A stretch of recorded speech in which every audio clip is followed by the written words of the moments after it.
Hi. What's up everyone, it's Strife here. It's been a while since my last voice upload, but here I'm back, and hopefully I can make some more videos more consistently now that I'm on winter break. So recently I've been seeing a ton of people on YouTube and Reddit complain about Zhongli and how he's the worst 5-star, how he doesn't output enough damage, especially after that really cool trailer that he had.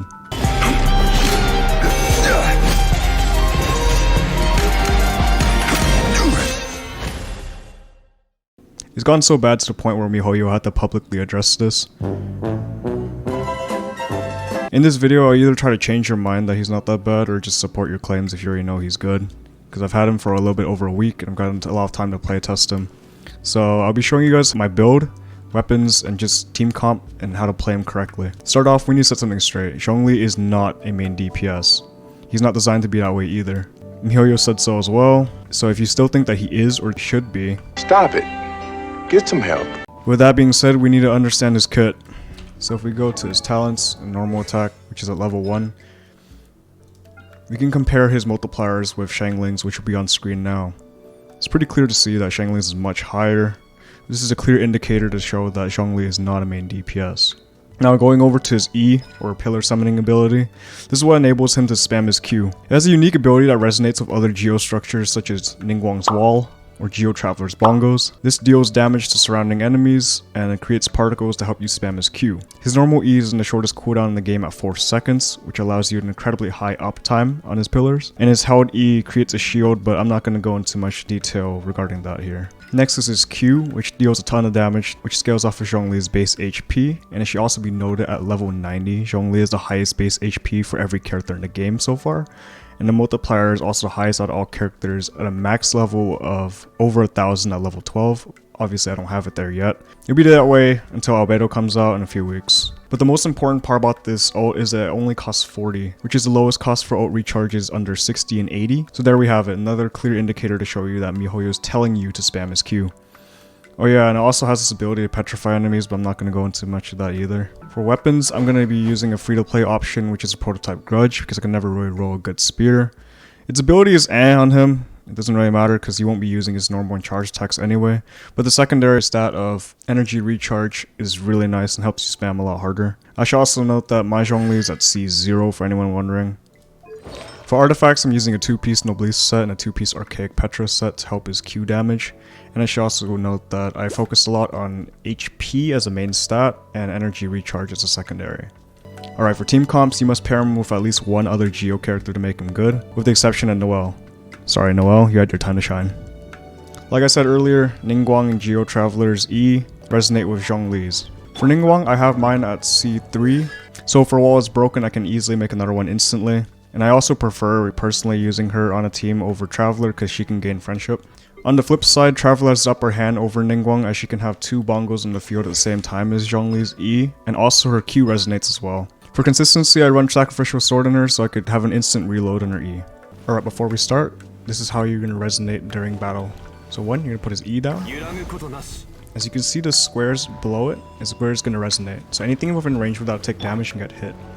So you're going to want it within the same proximity of Zhongli's E. Ningguang can do the same. As you can see, the range for that's quite large now. Anything within there will get hit by resonate and will give you particles back. However, you can only have 3 on the field at a time, or else 1 breaks. Like that. Ningguang's will be next.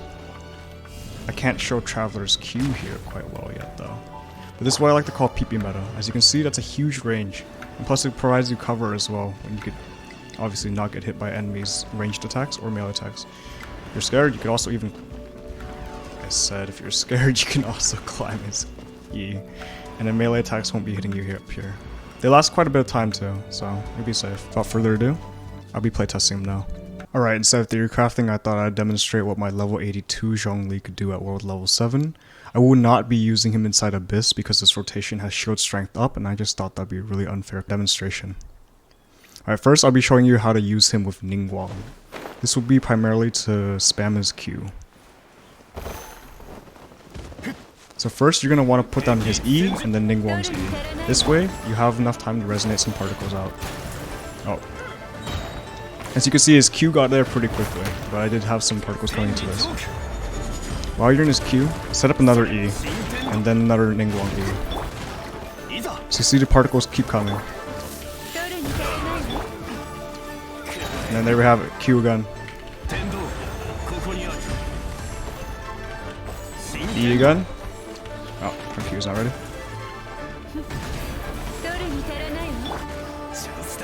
As you see, his Q's up again.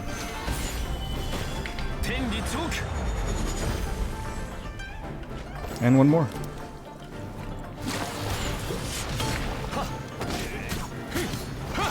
Once the E's back, put it up. E. And just collect stuff while you have it. You really don't have to worry about taking damage with them. If they ever try to run away, try to hit them back into the range of the resonance, which is the squares in the ground. Oh, unfortunate.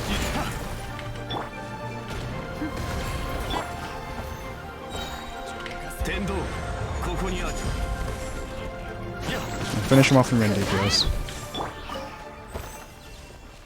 So that's how you use him with Ningguang. Next I'll be showing you with Traveler.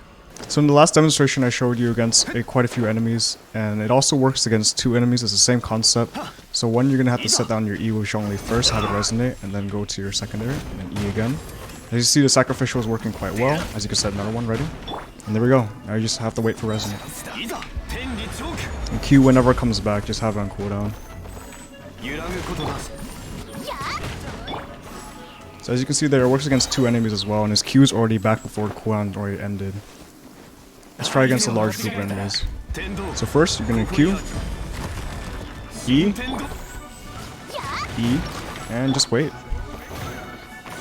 You can put up a shield if you're scared of damage if you want to. And one more and we'll get him his Q. He's back.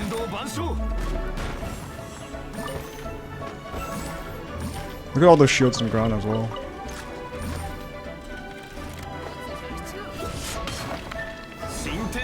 You can even do it against one enemy.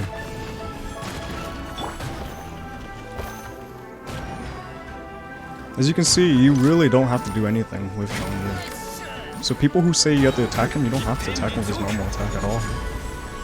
You can just end the fight right there. So far I've been demonstrating Zhongli as actually main DPS despite what I said in the video. But this time I'll be showing how he can actually serve as a support DPS using Petrification against one of the tankier enemies in the game. So, just like always, E, E again, maybe even a Q. Look what I made there, PP meta. Oh, didn't make it correctly, oops.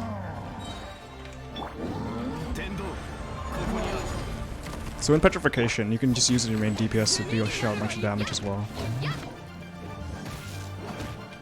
while having Resonance come.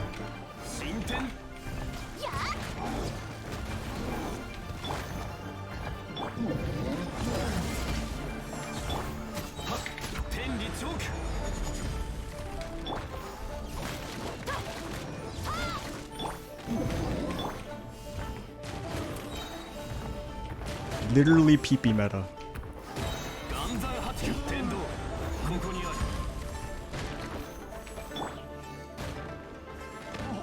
Oh, we fell.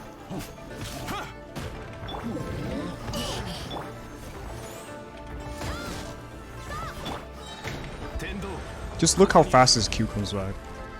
I realize that's mostly because of my energy recharge, but his base cost is already pretty low.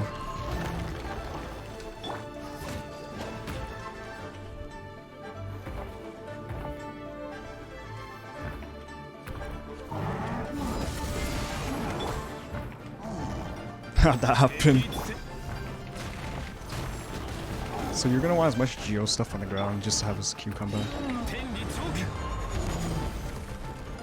Oh. Hi.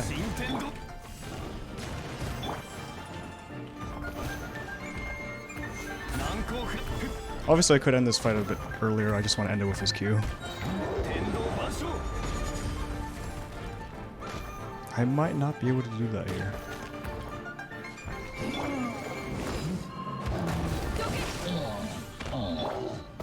That wasn't the finisher I wanted. Alright, there you have it. To recap, Zhongli is definitely capable of ult spamming and is quite strong if you build him correctly.